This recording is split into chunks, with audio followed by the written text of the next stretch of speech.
heck are you doing that? How did you get to 500,000 copywriters? Like, what do you think makes you so effing good at what you do?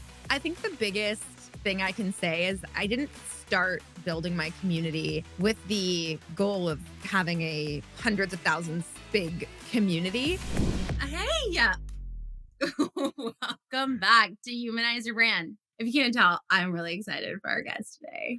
The person that we're about to talk to used to be my friend and then somehow started becoming Rachel's friend, and I just got put out to pasture. But hey, at least I'm allowed to be in the conversation today. This is Alex Cattoni. She's the founder of Copy Posse, where she's on a mission to de-douchify the internet, redefine modern marketing, and build what she calls an empathy empire.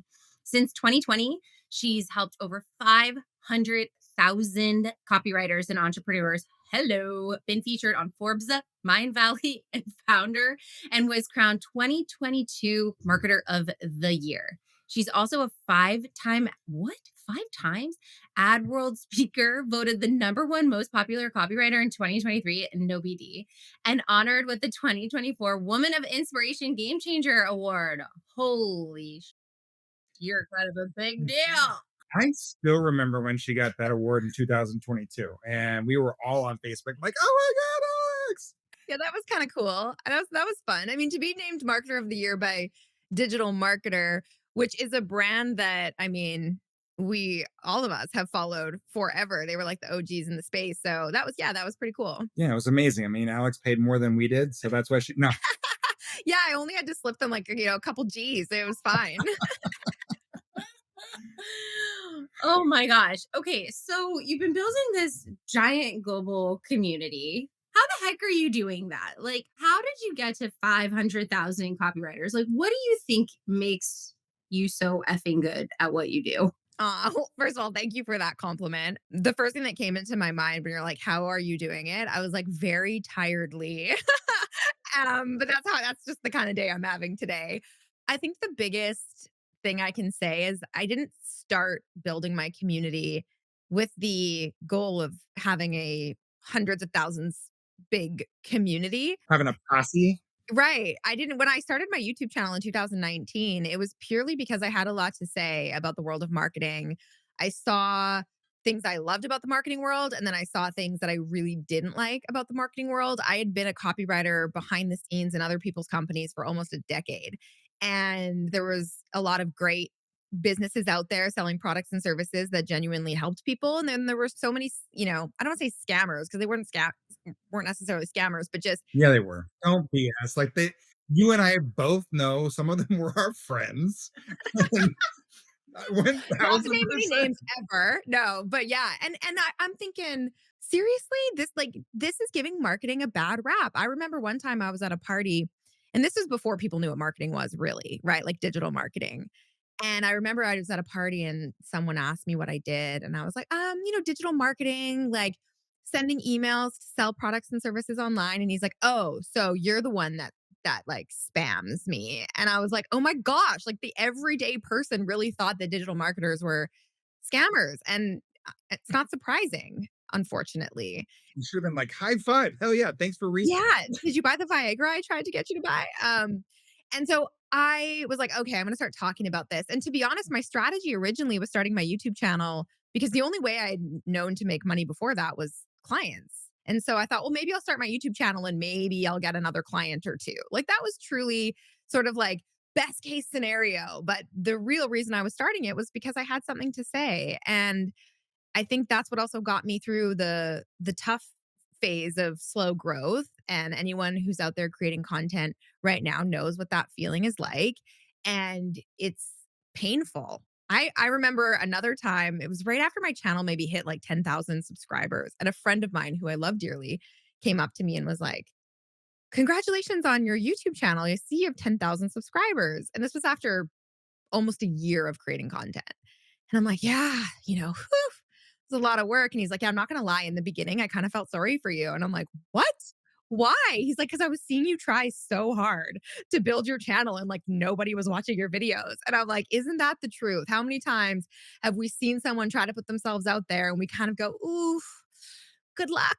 But like, And but then they blow up and you're like, you gotta go through the like awkward cringe phase of just like screaming into an empty room. And so that was how it started. And then I think when you strike a chord with people, the right people find you. And that's ultimately what got me to where I am now.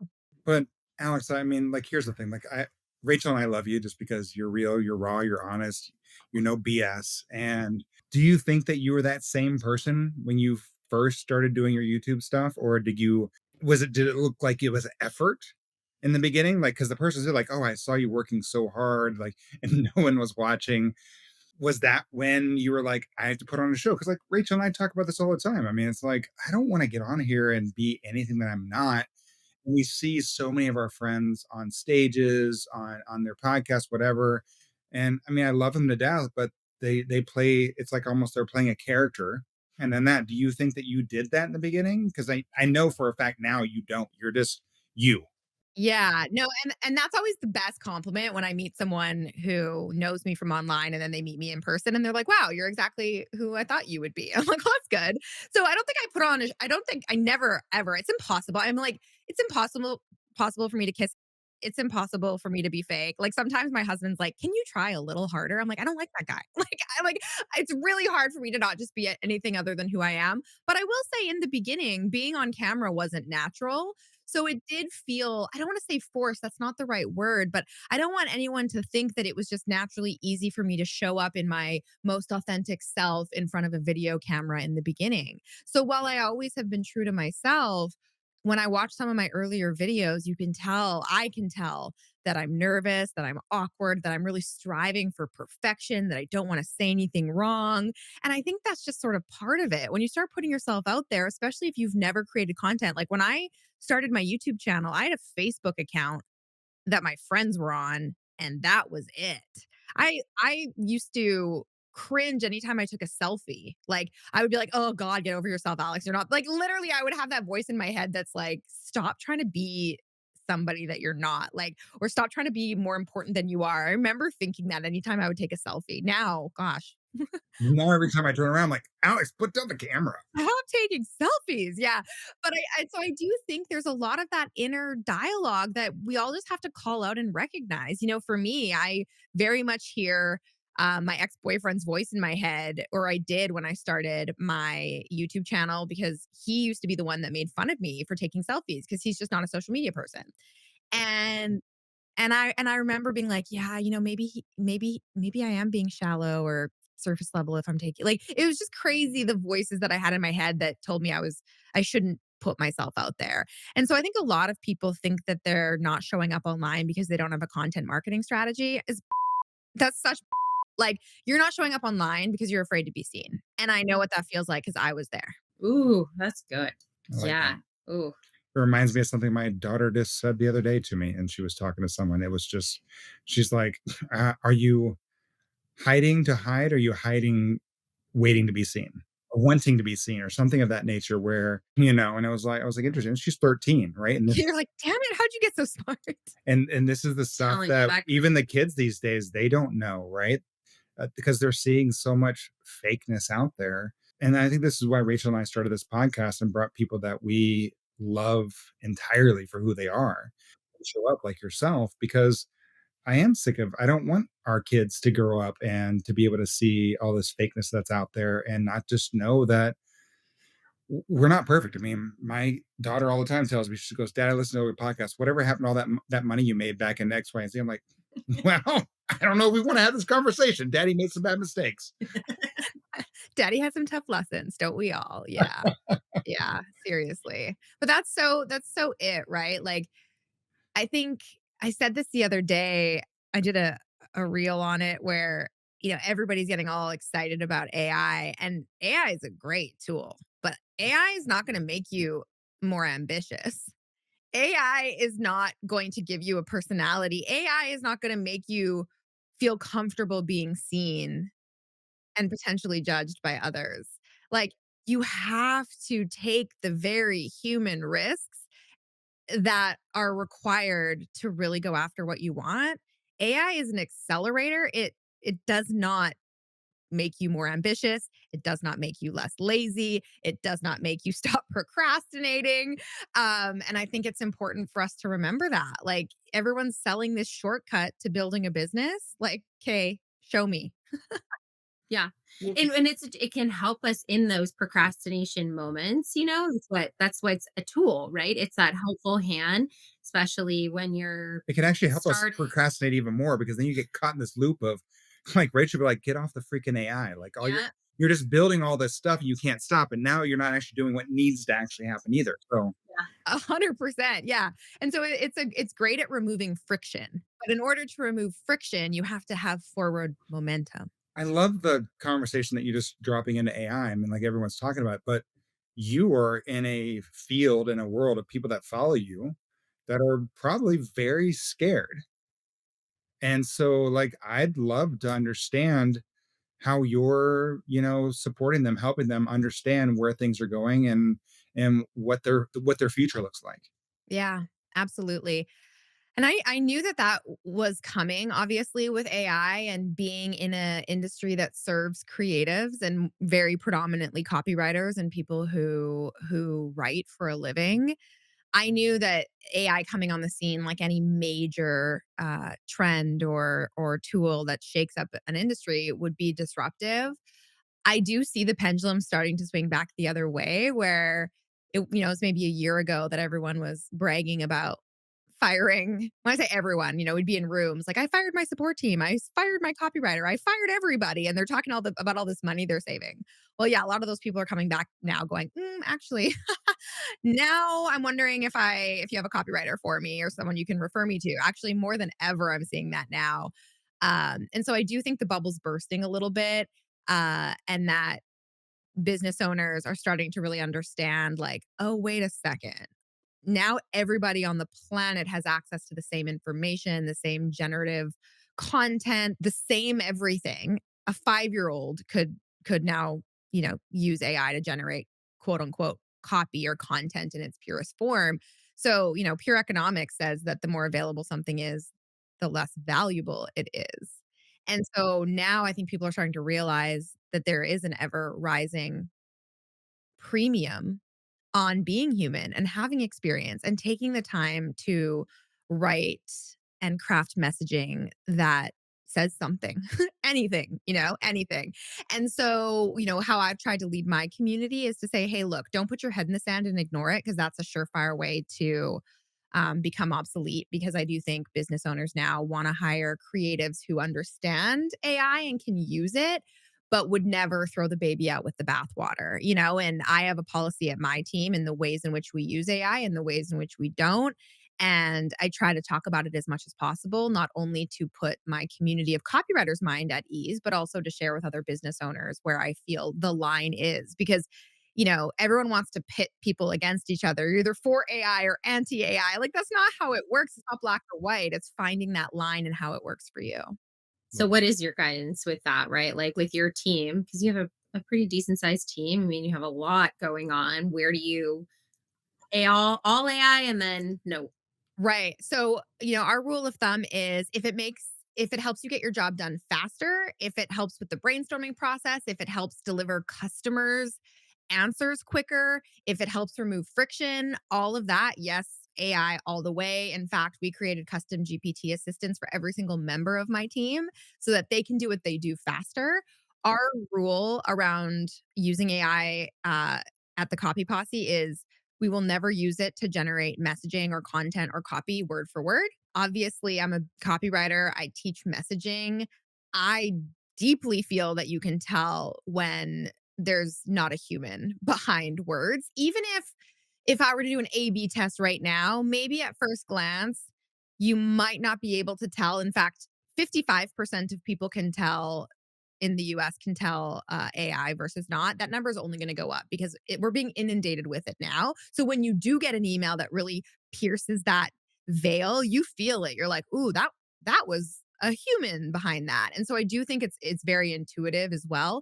But we will never use AI to craft word for word messaging, and we will never use AI to communicate with our customers pretending to be human. So anytime we do use chatbots or anything like that. We're just very transparent about it. And if they can't get what they need as quickly as possible, then my support team steps in to help. And so for me, transparency is just absolutely paramount right now in order to keep your customers' trust because everybody's back is up and guard is up right now. Okay, I'm probably, and we don't have to talk about this. For 'Cause sure. But you're about to say it. So I know. now we're going Well, to talk about she's it. she said chatbot, and I know that she was just at like the ManyChat event and stuff like that, right? Yeah, I follow her on social. It's okay, I'm a fan. Uh, so let's talk about that, right? How do you? I mean, I know you're associated and go through that. Like, how do you set those up for success? Because we run messaging, for all of our clients, very well-known people across, LinkedIn, and they don't allow chatbots, even though there's a lot of them out there. It's totally against. There's other platforms that do like and allow money chat, and I know you've been associated with them for a long time. So like people need to know, Alex. I mean, they need to know how to set these things up because you're right. Like anytime I get an email or a message that has an M dash on it, I'm like freaking AI or I'm like, yeah, there's Why always is something. the M dash? I love using the M dash. I have used it since the dawn of time in my Well, if copywriting you career. know true English, yes, it's but the average person doesn't. So you just I was talking to an English major the other day, like, I studied and I have my master's in English, so I use it all the time. I don't know why AI now has ruined it for me. And I'm like, I know. I kind of feel that way too. And in fact, I still use it as kind of like a rebellion. And I use it in times when I'm like, this email is so freaking good and juicy. Nobody's ever going to question if it's written by a human or not. Because I also think like if you're writing emails that you use the M dash and then people think it's AI, the email's not good enough because like they'll be able to tell or not be able to tell that it was actually written by you. But in terms of a tool like ManyChat, and you're right, they're a partner of mine. I love ManyChat. That is, in my opinion, this area of like, okay, you can deliver a resource to your customers the second they want it. That's actually better than them DMing me and then having to wait God knows how long for someone on my team to get back to them.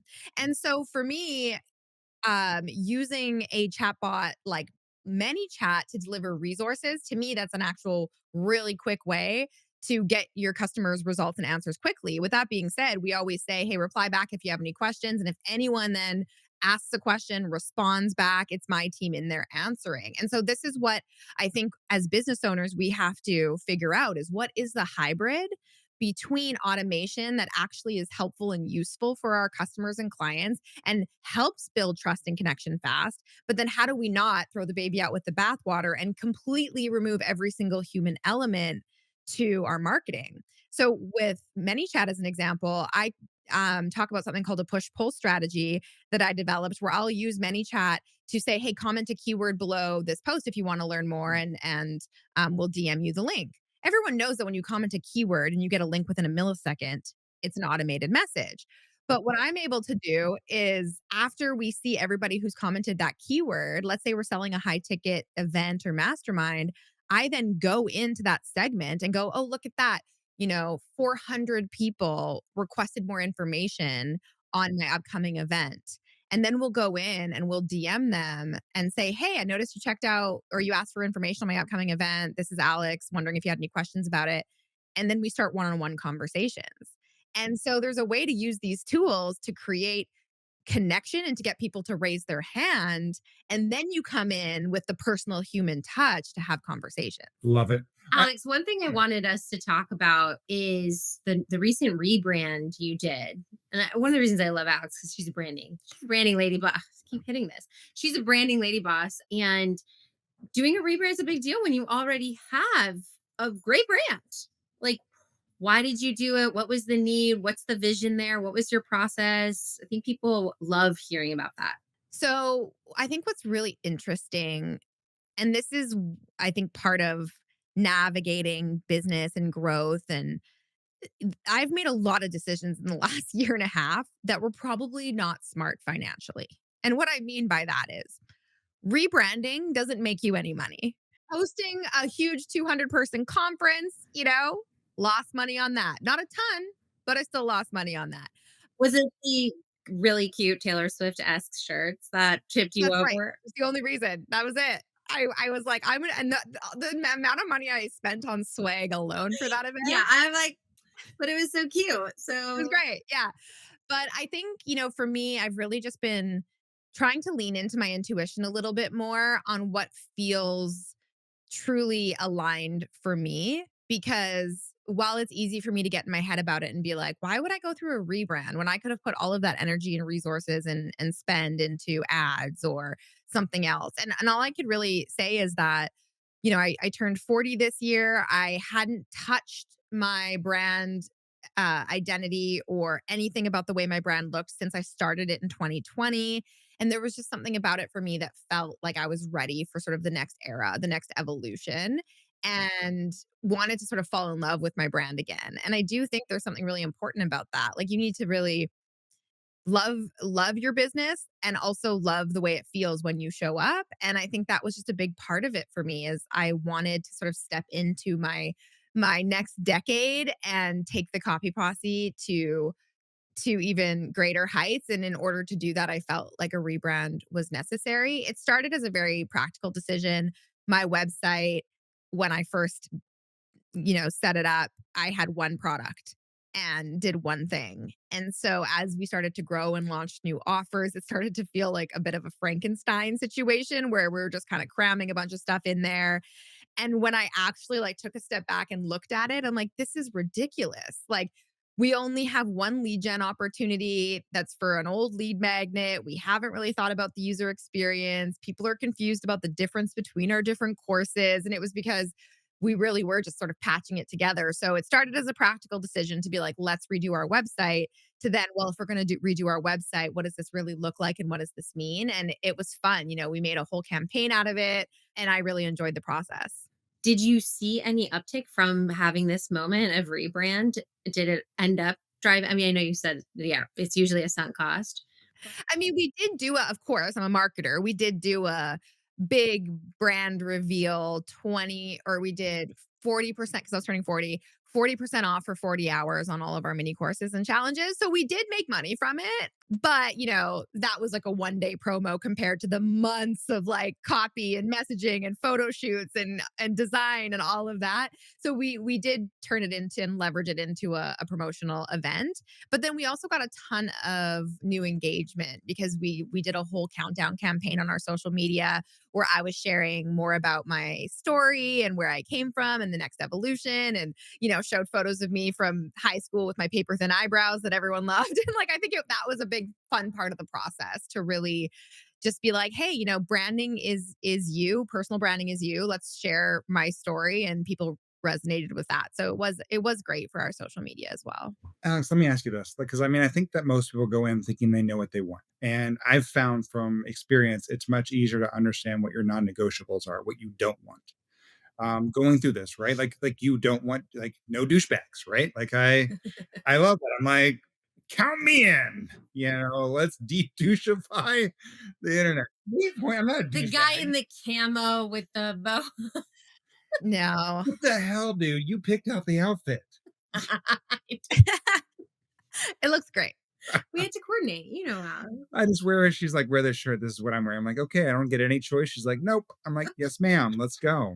Hey, So great. like Okay, yeah, sorry. my non-negotiables are I just listen to Rachel. I just move forward. Smart Um, man. how about you? I mean, like, do you think that's where most people miss out on brand? They think they know what they want versus what understanding what they don't want.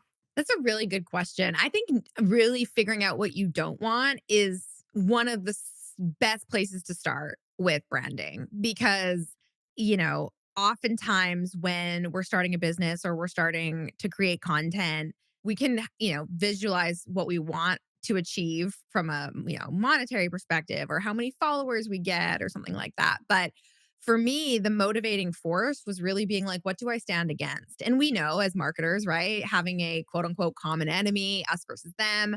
I think it's just a really powerful way to stand out. And, for me, the words de-douchify the internet didn't download until probably, I remember it was on a call with my students where I had said every other version of that, right? Like I'm anti manipulative sales tactics, I'm this and that. And then one time I was on a call with my students and I was like getting really fired up. I have these like soapbox box moments where I was just like, I'm so freaking sick of all this. and fake scarcity and all these upsells and like all these douchebags online. I just want to like de-douchify the internet. And it just like fell out of my mouth. And literally the chat blew up and everyone was like, oh my God, like you got to put that on a t-shirt. And so, what with branding, it's like this ever evolving thing. Like you can't just like wake up and be like, I'm going to start a brand. The only thing I was intentional about, and this came from working in a lot of businesses behind the scenes, was I wanted to create a movement and I wanted to create a community that people felt like they belonged to. So creating the posse was very intentional. Like I didn't want it to be the Alex Cattoni show, although I do have a personal brand that will outlive the posse, whatever happens with that business. Maybe I sell it. Maybe like who knows what could happen there. I still have a personal brand, but with the posse, I really wanted it to be a place for people who felt like they hadn't found their home yet on the internet. Something I say a lot to my team. And I actually lead almost every team retreat with this little speech where I'm like, listen, there are tons of white men teaching white men about other white men on the internet. And I love you guys. Don't get me wrong. But like I could throw a rock and hit 40 million white men teaching what I teach online. What I realized is there wasn't anyone teaching marketing that really appealed to women, to all genders, all races, a place where people could feel completely safe talking about the things that I was really passionate about in business and marketing. And so I joke with my team where I'm like, I'm not trying to compete with every dude who teaches marketing online. I'm trying to create a posse for everybody else. The I always say like the gals, the gays, and the theys, like come to me, please. Like I've got you. And so I'm really proud of that. I love the diversity in my community. I have men in my community too. And what's really interesting though is most of the men in my community are European, Canadian. I don't have many American men in my community. I'm okay with it. It's our loss. It's okay. I get it. Yeah. But I think it just goes to show like don't be afraid to be polarizing. It's like polarizing doesn't mean you're being an ass to other people. It means you're just getting really clear. I mean, it's good marketing. The more niche you are, the more focused, the more you repel the people that you don't want, the better job you're doing. I mean, you've done such a great job, I think, at that. And I also wanted to point out this like moment of you expressing your true emotion towards marketing, right? And just doing this like super authentic Alex version is when this DJ came out.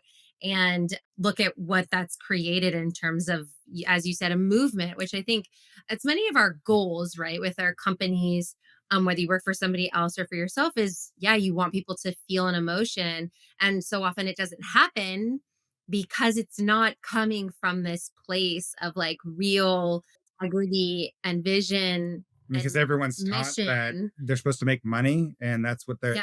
that's their goal. And we've actually realized that money needs to be the byproduct of what you do, not the forefront of what you do. I think that's where that they lose themselves in that because money doesn't have as our friend Ron Lynch says, money isn't money is money, right? It's not fear, it's not love, it's not power, it's just money and it's a tool and how you use it. So I love that. We're gonna conclude with some hot, I hot just questions. want to hang out more with I Alex. know. Okay. We're gonna do some hot questions. Okay. Hot, So not just hot questions, hot questions. hot.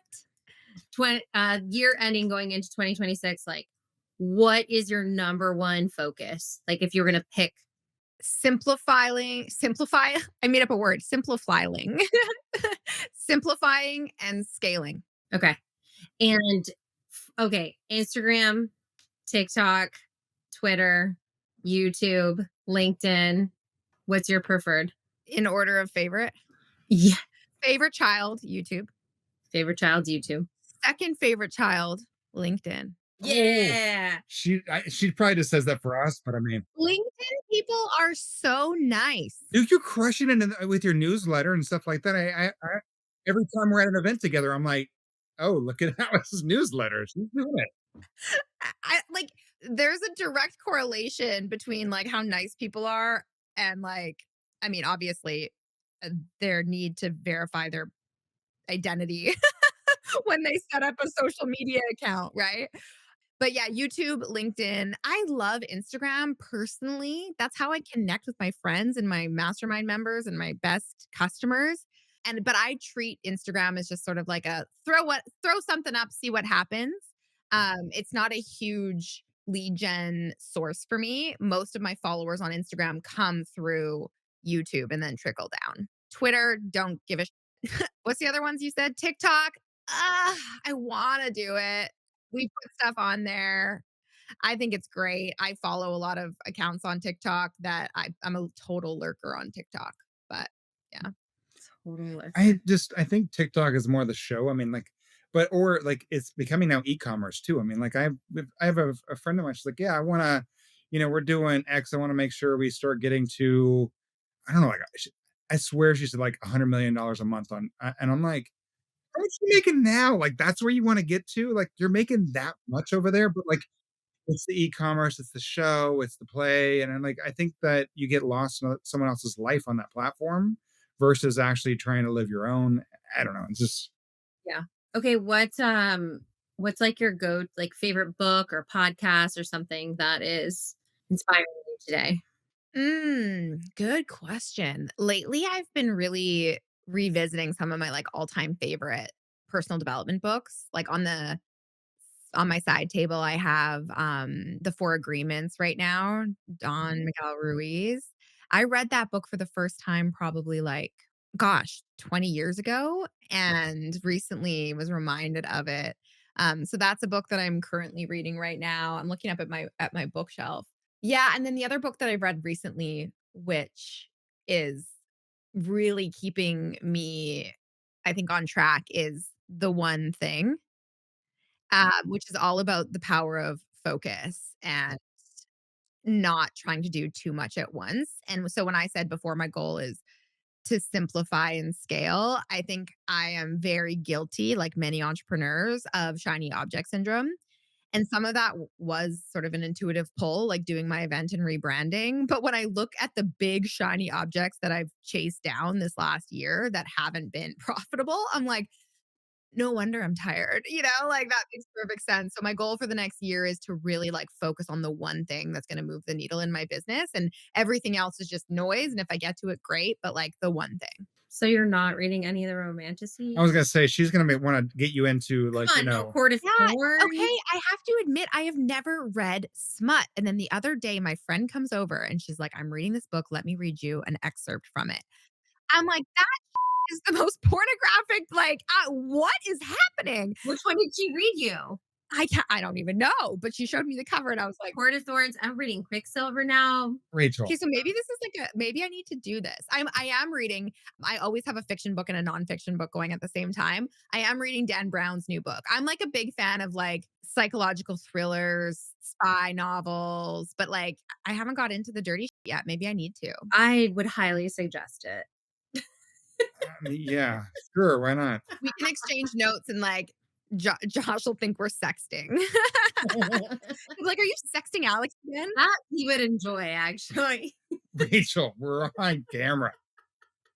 And with that, With that, we I love can you. tell you that we love you. We love you enough that our team was like, you need this. Alex? And they were like, you need to make sure that you say de-douchify well and know how to pronounce. Like, I'm gonna be like, don't be a doucher. I'm like, Any and all versions of this work. so Rachel's like, de-douchify, de-douchify. And I'm like, I didn't practice.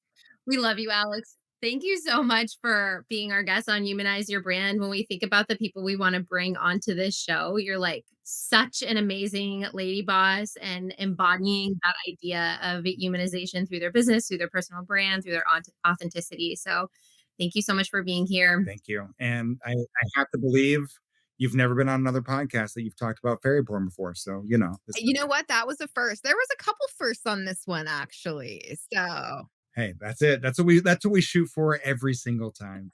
to be someone's first.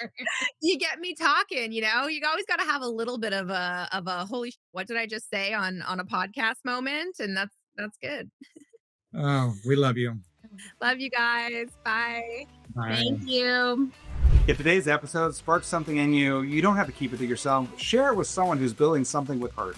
And hit subscribe so you don't miss what's coming next. If you're ready to humanize your brand now and show up with soul, grab our free guide, 3 Hidden Signals, at standoutauthority.com/3, the number 3, hidden signals. We'll see you soon.